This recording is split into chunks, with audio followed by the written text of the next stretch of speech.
Բարև ձեզ սիրելի ունկնդիրներ, ես Օֆելիա Կամավոսյանն եմ, հանրային ռադիոյի եթերում կրկին երկրորդ շնչառությունն է, առաջին հայկական մեդիա նախագիծը, նախատեսված ավագ սերնդի ներկայացուցիչների համար։ Մենք ներկայացնում ենք 60 և ավելի տարեկան անձանց ուզող բոլոր թեմաները, առողջ ապրելակերպ, սննդակարգ, ծառայություններ, բժշկական կենտրոններ, առողջական խնդիրներին նույնպես անդրադառնում ենք, այնպես որ նոր թափ և երկրորդ շնչառություն վերցրեք, այսօրվա մեր թեման հետաքրքիր է, տարեցների երգչախումբը, երաժշտությունը, մեր հյուրերը երգչուհի Հասմիկ Բաղդասարյան Դոլուխանյանն է եւ Դովտ կենտրոնների տնօրեն Արև Քամբարսումյանը, շնորհակալ եմ, որ ժամանակ գտաք եւ այս հետաքրքիր թեմայի մասին կխոսենք։ Միանշանակ։ Շնորհակալություն հրավերի համար։ Արևիկ, ես գիտեմ, որ Լոֆտ կենտրոնները միշտ պատրաստ են եղել տարեցներին հյուրընկալելու։ Ուզում եմ ընդհանուր առմամբ ձեր մոտեցման մասին ասեք, ավագ սերնդի ներկայացուցիչների հանդեպ եւ մասնավորապես արդեն այս նոր նախաձեռնության, որ սկսելու եք կամ արդեն սկսել եք։ Սիրով 10-ամյա պատմության մեջ Լոֆտ կենտրոնը հանդիսանալով ավելի շատ եւ ճանաչելիություն ունենալով որպես երիտասարդական կենտրոն, պիտի չմոռանա նաեւ ավագ սերնդի երիտասարդների։ Այո, իր կարգախոսը Լոֆտ բոլորն այստեղ են։ Երբ 2014-ին Երևանյան Լոֆտը բացվում էր, նախ մեր ռազմավարության հիմքում բոլոր մարզերում մեր հանրապետությունում ունենալ նմանատիպ կենտրոններ եւ այդ կենտրոնները մեծ ցանկություն կար որպեսզի դառնան ընտանիքի եւ հասարակության առհասարակ բոլոր շերտերի համար երկրորդ տամպես մի բան։ Ամերիկյան մի այսպես բանկա երրորդ տեղը, հա, աշխատանքից եւ քո սեփական տանից հետո այն երրորդ տեղը, որտեղ դու քեզ ավելի ջերմ ես զգում, ավելի ազատ ես զգում եւ որտեղ միևնույն ժամանակ դու կարող ես ինքնազարգանալ, կրթվել, ոչ ֆորմալ կրթություն ստանալ, քո ժամանցը եւ մասնավորապես ինտելեկտուալ ժամանցը կազմակերպել։ Այս տրամաբանության մեջ տարիների ընթացքում մեր այցելուների սոցիալ շերտը, տարիքային շեմը սկսեց այս ճանապարհ տատանվել, տրանսֆորմացվել եւ արդյունքում նաեւ ի շնորհիվ ձեզ, սիրելի Օֆելիա, մենք հանդիպեցինք առաջին անգամ տարիներ անց տարեցների խմբին եւ ի զարմանս մեզ մենք շատ քիչ ենք շոշափել այս խումբը եւ մենք շատ քիչ բան ենք ճանաչում, որովհետեւ ավելի մեզ այսպես դիրքավորում ենք որպես երեխայասեր եւ երեխայակենտրոն հասարակություն։ Բայց վերջերս ես հասկացա, որ եթե մենք չզբաղվենք մեր տարեցների լավ կյանքով, առողջ կյանքով, առողջ ասելով ի նկատի ունեմ թե ֆիզիկական եւ թե հոգեբանական առողջությունը, մենք չենք կարող ունենալ այն մեր ասած երեխայակենտրոն հասարակությունը։ Եվ այդ էկոհամակարգը ինչ որ մի պահից կքանդվի, կփլվի, որովհետև մենք չենք անում կարևորը, հոգ չենք տանում։ Այստեղ խոսքը միայն նրա մասին չէ, որ մեծերի մասին կենաց ասեն, եւ հիմնականում են կենացը, երբ որ ոտքի վրա, եւ որ ասում են լույսերի մեջ մնա ինչ մարդ է։ Կամ ծնողների կենացը։ Այո, կամ ծնողների կենացը, այո։ Այստեղ երևի ավելի շատ ոչ թե պիտի մենք ձևին ուշադրություն դարձնենք, այլ այն բովանդակությանը, որը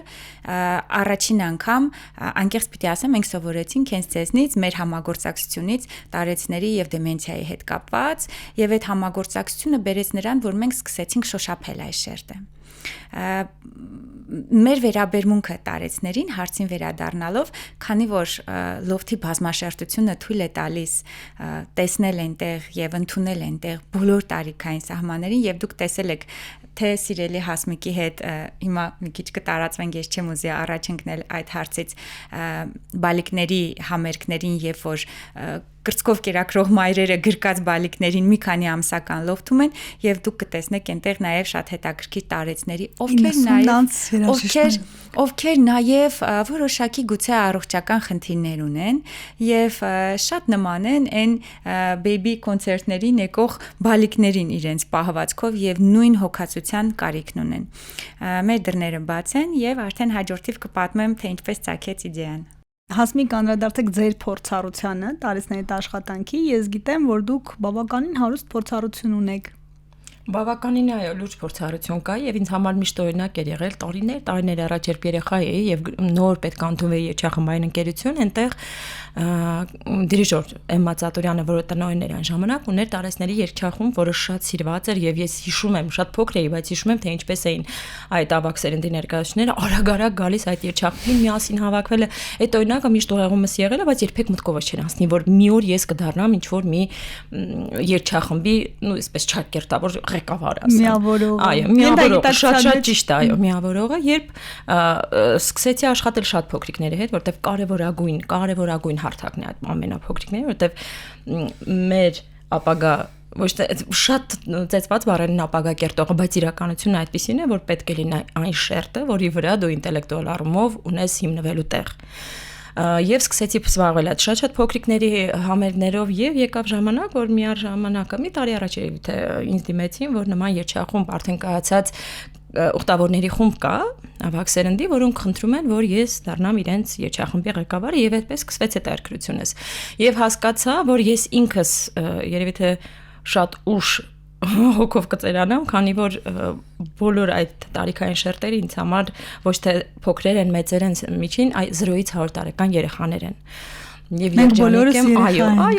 եւ մանավանդ երբ դու տանը ունես ծնող, որ այդ տարիքին եւ հասկանում ես իր կարիքները, մենք ամբողջ օրը վազում ենք, մենք շատ զբաղված ենք, բայց մենք մի պահ կանգ ենք առնում, հասկանում ենք, որ ախր մաման ամբողջ օրը տանը նստած քեզ է սպասում, որ ինքը կարիք ունի քեզ հետ մի քիչ նստի խոսի, սուրճ խմեք միասին։ Եվ այդտեղից այդ երգչախմբում մամաս մի քանի անգամ եկավ եւ հասկացա ոնց է ինքը նորից 88 տարեկան, բայց այնպեսի հաճույքով է գալիս, երբ հաջողացնում ենք, որտեղ որոշակի առողջական խնդիրներ ունենք, հասկացա այս կարևորությունը եւ հանկարծ մի օր զանգահարում է Արևիկը եւ այստեղից խոսափողը փոխանցում Արևիկին։ Համեցեք։ Հասմիկի հետ շատ հետաքրքիր եւ այսպես պատճառահետևանքային ձևով եմ ծանոթացել, երբ ունեցա իմ բալիկին, մի հրաշալի դայակ ունեինք, ով ասեց, որ բալիկին պիտի տանեմ համերգ։ Բալիկը 3 ամսական էր եւ 3-4 հեղինեն դարձավ այդ պատճառը եւ ինձ համար այսպես լուսավորեց, ես գնում էի համերգներին բալիկի հետ եւ հասկացա, որ ես ոչ միայն Հասմիկին ուզում եմ գնալ հյուր, այլ ես ուզում եմ Հասմիկը դառնա լոֆթի մի մասնիկը եւ տարիներ առաջ էր դա եւ ես մեծ խնդրանքով իրեն մոտեցա եւ խնդրեցի, որ մենք այդ նույն հարթակը, այնինչ իր մոտ ստացվել էր տարիների ընթացքում կառուցել, ձևավորել, նաեւ նույնը ստանանք, որքան շատ այնքան լավ, այն օրը այդ մասին դու նաեւ ասեցիր, որքան շատ այդքան լավ հարթակներ մեր մանուկներին գրագետ մշակութային կրթություն տալու։ Եվ այսպես Հասմիկի հետ մեր ընկերությունը եւ մասնավորապես մեր կառույցի հետ ընկերություն, որտեվ կառույցի հետ նույնացնում ենք Հասմիկին, այսինքն ինքը արդեն այսպես լոֆթի էկո համակարգի մի մասնիկն է։ Ամեն ինչ սկսվեց մայրիկիցս կամ կոնկրետ տարեցների երգչախմբի հետ կապված, այսպես շատ եւ հիմնականում ես վստահ եմ, որ փորձը նաեւ ցույց է տվել, որ շատ հզոր, պետքական եւ երկարաժամկետ եւ կյանք ունեցող նախագծերը սկսվում են սեփական անձի փորձառությունից եւ այդ փորձառության հետ, այո, եւ մայրիկս Վանաձորում է, ես Երևանում եմ, քույրիկս իր կյանքով, իր ընտանիքով, եղբայրս իր կյանքով, բոլորս այսպես հաջողակ մեր կյանքով եւ մայրիկս կարծես իր միսիան կատարել է եւ որպես ավանդական, հայկական, նվիրված մայրիկ,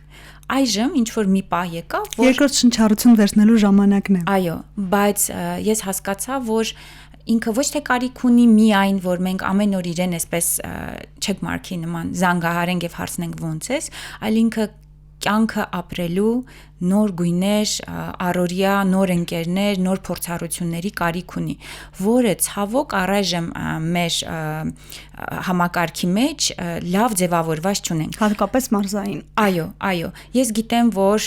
սոցիալական նախարարությունը որոշ պրոյեկտներ եւ տարեցների ցերեկային խնամքի կենտրոններ եւ այլ տարբեր բաներ անգամ տեսահոլովակներում տեսի ինչպես են ապարում, ուրախանում եւ այլն, բայց ես նաեւ հասկանում եմ, որ շատ շերտեր կան նաեւ մարզերում, որ անմասն են այս ամենից։ Ուստի հասկացա, որ պիտի բոլորս ով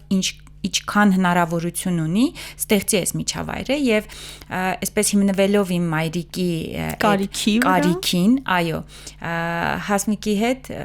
սուրճի շուրջ ես խնդրեցի, առաջարկեցի, գուցե մենք մի բան անենք, որովհետեւ կա հարթակը, կա փորձառությունը արդեն երեխաների հետ։ Այո, եւ այս նույն մոդելով փորձենք անել նաեւ մեծահասակների։ նախնական առաջին իրադարձության օրը շատ արագ են կարել ամեն ինչ, առանց երկար բարակ կոնցեպտներ մշակելու, այսպես Հասմիկի հետ իրար զգացինք, որ դա անելու ենք եւ դա հաջողվելու է։ Այդպես է, ես կարող եմ հավաստիացնել։ Մի զանգով մեր պրոյեկտ։ Շնորհակալ եմ։ Եվ իհարկե մտավախություն ունեի, իհարկե կարծում էի, որ հեսա 2 հոգի են գալու, Հասմիկն ինձ ասում էր՝ մի անհանգստացի, եթե 2 հոգի էլ եկան, մենք անելու ենք այս իրադարձությունը։ Եվ արդյունքում մեր սոցիալական ցանցերի մասնագետը գիշերվա 1000-ին ինձ գրում է, որ մենք 50-ը հատել ենք գրանցումների ու ես ասում եմ կանգնացրա գրանցումը, որ ավելի ճիշտ կազմակերպենք process-ը։ Եվ այսպես եղավ առաջին օրը Հասմիկը կպատմի իր տպավորությունները այդ։ Հետաքրքրին այն է, որ այս տաղավարում մասնագետներ, բժիշկներ, հոգեբանները բացատրեն հոգին չի ծերանում։ Այսինքն եթե մարդը անգամ 60 տարեկան է, նույն, ինչպես դուք նշեցիք, կարիքներ նույն նոր ընկերներ ունենալու, կյանքը վայելելու, նոր համեր, նոր շփումներ, նոր վայրեր գնալու, որևէ տեսակի ցանկությունը չի նվազում դա անելու, եթե չասենք, որ ավելանում է։ Սա մեր իրականության սահմանափակումներն են, որոնք դարավոր են, այնպես չի որ դա նորություն է, այդ խնդիրները մենք միշտ ենք ունեցել, պարզապես հիմա քանի որ հնարավորություն կա կոպիտ ասեմ դրսի օրինակները շատ ավելի տեսնելու, միևնույնն է դրսում դու ինչքան շատ լավ բաներ տեսնում ես, դու չես կարող մեր մենտալիտետին այդպես 100% անիվերսալ անպայման պրիզման անցկացնես մեր հոգեբանության հետ ու հետո առաջարկ անես, որովհետև մեր տատիները, պապիները շատ կարող են հետո հոգնեն, հետո չուզենան, այնտեղ նման խնդիր չկա, իրանք իրար օրերն ունեն, չգիտեմ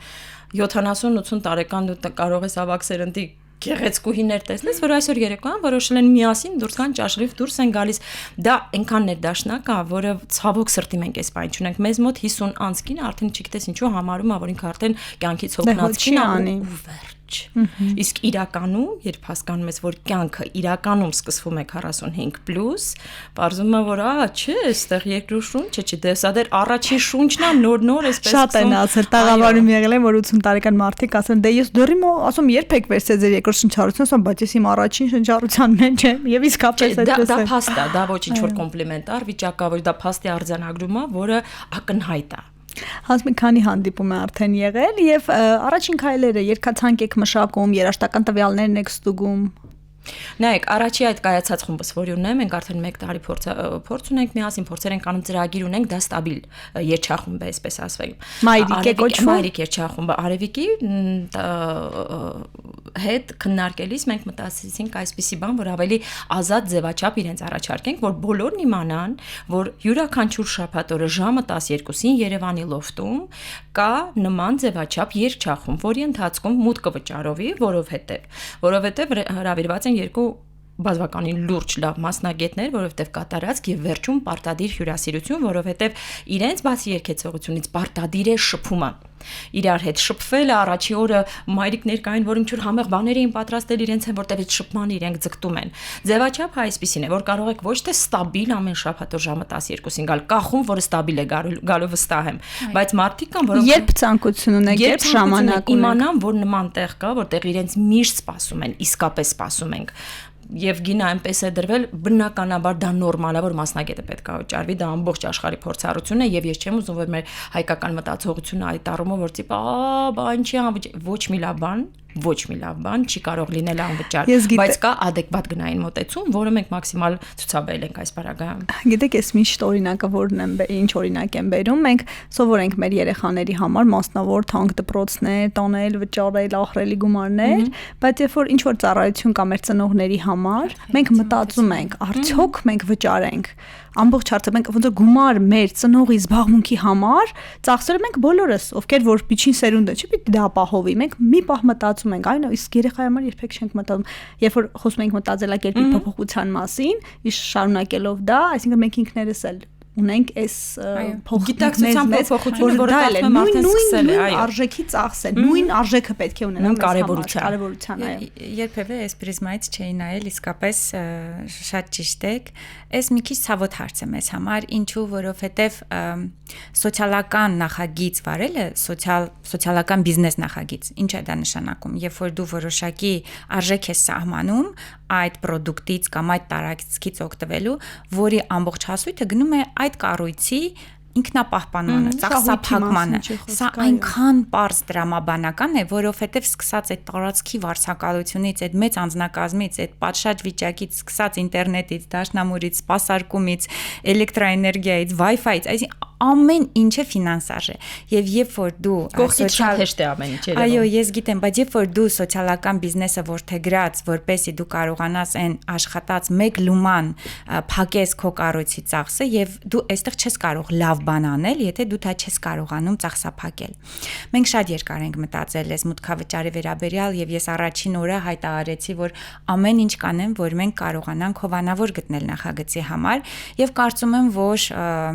կգտնվեն տարբեր կառույցներ, ում համար հենց այս տարիքային սեգմենտն է որպես թիրախ հետաքրքիր, որովհետև նաև հովանավորչությունը նույնպես բիզնես կոմպոնենտ ունի։ Եվ այսպես ուղղակի չեն հովանավորում, ես հասկանում եմ, ամեն դեպքում մենք կփորձենք բայց իրանք էլ ունեն ծնողներ։ Այո, իհարկե։ Մենք հիմա պատրաստվում ենք երրորդ հանդիպմանը այս շարքի եւ թե առաջիկա շաբաթ օրը։ Այո, առաջիկա շաբաթ օրը եւ դեռ չի իջել հաճախելիության քանակը այցելուների եւ իրենց ողջավորությունը անգամ Արտաշատից ունենք կանայք Վայոց ձորից ովքեր եկել են եւ ինչի պիտի նշեմ կային տղամարդիկ սա մեզ համար ինձ համար մասնավորապես շատ ողջավորող էր եւ կուզեմ իրենց քանակը բերենք բալանսի որ միայն կանայք չգան եւ այսպես գեղեցիկ բան ստանանք, երգչախումբ ստանանք։ Հետո միևնույն ժամանակ Հասմիկի էներգիան չեմ կարող դա այսպես չմատնանշել։ Ես կարծում եմ առանց Հասմիկի մենք չենք ստանա այն ինչ այդ առաջին օրը ստացանք, ուստի նաեւ եթերից պիտի շնորհակալություն հայտնեմ մեր կողքին լինելու։ Հրաշալի է, իմիջիալոց համամասնության հետ կապված մեր բոլոր ծրագրերում դա ունենք, որտեվ պապիկներն էլ ավելի ներտ են գալու, այսինքն տաղավարից ու շենքի բակի ընկերների հետ նարդի խաղալու զատ այլ զբաղմունք նոր զբաղմունք վերցնելու առումով ավելի ներտ են։ Հասմիկ երկացանկը եւ արդյոք երաշտական կրթությունը պարտադիր է։ Դուք որոշ բաներ ստուգում եք արդյոք։ Իրենց բարագայում երբեք ոչ մի բան չի ստուգվում, քանի որ այստեղ կարևոր է շատ ուրիշ բաներ։ Եվ մի շատ կարևոր պահ այստեղ կա, քանի որ դա միայն երկեցողություն չի, դա շնչառություն է, դա ռիթմիկա է, դա լիքը բաներ է, որ անգամ ուղեղի մի քիչ դանդաղացած անգամ աշխատանք կարող են կարագացնել եւ ինձ համար շատ լուրջ ուսումնասիրություններ երբ ձեռքս ընկել նայեցի, դա համաշխարհային հայտնի օպերային երգչուհի Ռենե Ֆլեմինգը անցած տարի ինչքան հիշում եմ գիրք ամբողջովին հոդվածներ ինքը թողարկեց, որտեղ հենց այդ Music and Mind գիրքն է, որտեղ ինքը պարտադիր գրում է թե ինչով է երաժշտությունը ընդհանուր, այո, այնպես որ այդ փորձառություններ կա համաշխարհային մակարդակի եւ պարզապես այդ ամեն ինչը դու միևնույն է կրկին ասում եմ, որ մեր պրիզմայով հայկական պետք է անցկացնես եւ դա երգեցողություն է, դա շնչառություն է, դա զրույցներ են, դա ռիթմիկ աշխատանք է, դա ձեռքերի շարժում է ամենը 40 րոպեվա մեջ, որ մաքսիմալ մարդը իրեն թարմացած, օդը հասած լինի ուղեղի այն հատվածներին, որտեղ այդ կարիքը կա, հետո էլ մի հատ իրար հետ շատ մեծ հավեսով շփվում են եւ իրար ասում ենք ստեսյուն, ինչ հաջորդ շաբաթ։ Իսկ ինչ երգեր են։ Հիմնականում այդ երգերն են ժողովրդական եւ կոմիտաս։ Դա այն երգացանկն է, որ ինձ համար ամենաառողջարարն է եւ դա ապացուցված է, որ մեր երգերը իրենք ունեն շատ լուրջ առողջական սեգմենտի մեջ։ Այդ երգերն են առաջնայինը։ Հետո երբ ծրագիրը արդեն հիմնականում կազմված կլինի, միգուցե անդրադառնանք նաեւ ինչ որիշ երգերի, որը ցանկությունը կլինի։ Հետո հիմնականում բառերն էլ գիտեն երգերի մեծ մասը։ Դա էլ կա, բայց այստեղ շատ կարևոր է ինչ որ մի նոր բան պարտադիր լինի, որ ուղեղը ստիպված լինի ինչ որ մի նոր բանի վրա ֆիքսվելու եւ սկսելու աշխատելու վրա։ Հրաշալի է։ Արեք եւ մի վերջին հարց, դուք ասացիք, որ այսինքն արդեն բավարար չափով մարդիկ կան, բայց մենք միշտ մեր հաղորդումների նպատակը նաև այն է, որ ավելի շատ մարդու իրազեկենք, ավելի շատ մարդու հրավիրենք։ Հիմա եթե ցանկերը շատանան, հնարավոր է այլ օր, ինչպես եք նախատեսում զարգացումը, ես հավատում եմ, որ անպայման սա շատ հրաշալի գաղափար է եւ կարող է որ շաբաթը բոլոր օրերին երգեն։ Շնորհակալություն։ Ես ինքս լավատես եմ, սակայն մտավախությունը կա, որ օրինակ հենց մեր մտածողության եւ մեր մենտալիտետի մեջ այդ փոքրիկ թամբալությունները ավելի ընդունված են եւ դա ցանկացած տարիքին է վերաբերվում եւ այստեղ մի քիչ ավելի հենց ազգային այսպես բան կա ոչ վատ իմաստով եւ եթե մենք քանակը ավելացնենք ես վախենում եմ մենք առայժմս կշտապենք ավելի ցանկալի է մեր պարագայում թող 100 հոգանոց դահլիճ լցվի եւ քեֆանեն ուրախանան իրենց տրամադրությունը բարձրանա որից այսպես կմաղվի եւ ժամանակի ընթացքում մենք ունենանք 30 հոգանոց հստակ երգչախումբ եւ դա կլինեն այն տարեցները, ում համար դա կարևոր է, ում համար շաբաթ օրվա ժամը 12-ը արդեն փակված է եւ ովքեր պլանավորված այդ օրը գալու են երգչախմբի։ Նախնական մենք նախատեսում ենք ունենալ այ baby կոնցերտների պես մեծ, որից կմաղվի։ Ես առաջին անգամ երբ որ նոտա վերցրեցին իրենք, հենց այդ առաջին պահը, այսպես Հասմիկն ու ես իրար նայեցինք, որովհետև բավականին պատրաստված էին։ Գրեթե չունեցանք անգամ լսողությանը հնչողության խնդիր, որովհետև կարծես պատրաստած երգչախումբ միանգամից սկսեցին երգել եւ մենք ինչու, որովհետև նրանք ովքեր եկել էին երգի դասի արդեն որոշակի հետաքրքրություն ունեին, հնարավոր է երաժշտական կրթություն ունեին, դա իրենց համար սիրելի զբաղմունք էր, որտեղ 55 հոգուց այն օրը ներկա երաժշտության հետ առնչվոր եղել են երևի թե 3 հոգի, մնացածը քիմիկներ, դասախոսներ, լեզվաբաններ, ուղղակի կարևորություն են հասկացել։ Ես մի բան պիտի ուզեմ, քանի այս հնարավորությունը կա, հրաշալի ավելացնեմ, երբ որ մենք պետքա գովազդ միացնենք Facebook-ում, այս իրադարձության ես մեր մասնագետին խնդրեցի ոչ թե գովազդի թիրախ ընտրել տարեցներ, այլ ընտրել մեր սերնդին, ովքեր ունեն մամաներ, պապաներ, տատիկներ, պապիկներ։ Եվ հիմա իմ հորդորը եւ խնդրանքը հենց իմ ընկերներին մասնավորապես եւ այն մարդկանց, ովքեր մեզ այսօր լսում են։ Մեր տարեկիցներին։ Դուք չեք պատկերացնում որքան կարեւոր է, ոչ թե որ մեր ծնողներին մենք տանենք խանութ, լավ հագուստներ առնենք, դա էլ է կարեւոր։ Ոչ թե որ իրենց ուղակի այսպես զանգահարենք, որովհետեւ այդ օրը չէինք զանգահարել, այլ այդ փոքր բյուջեն, այս պարագայում շատ ծիծաղելի փոքր, անկեղծ եմ ասում, մենք կարողանանք տրամադրել նրանց կյանքը նոր գույներ ավելացնելու, նոր ընկերներ ձեռք բերու եւ շաբաթ առավոտյան ունենալու նպատակ արթնանալու, պատրաստվելու, հարդարվելու, միաժշտներ քսելու եւ տանից դուրս գալու։ Հրաշալի մոտիվացիա էր։ Ես էլ մտածեցի մարզից մայրս կգա, թե ոչ արդեն։ Շնորհակալ եմ, որ եկաք, շնորհակալ եմ նախաձեռնության համար։ Դե կհանդիպենք։ Շնորհակալություն հրավերի համար։ Ակտիվ եղեք, լսեք մեզ Հանրային ռադիոյի amradio.am կայքում, դիտեք հաղորդումը։ Բաժանորդագրվեք Երկրաշնչառության YouTube-ի ալիքին, գտեք մեզ TikTok-ում, Instagram-ում, Facebook-ում, գրեք ձեզ ուզող հարցերի մասին։ Մենք դրանց անպայման կանդրադառնանք հաջորդիվ։ Առողջ ու երկար կյանք եմ մաղթում։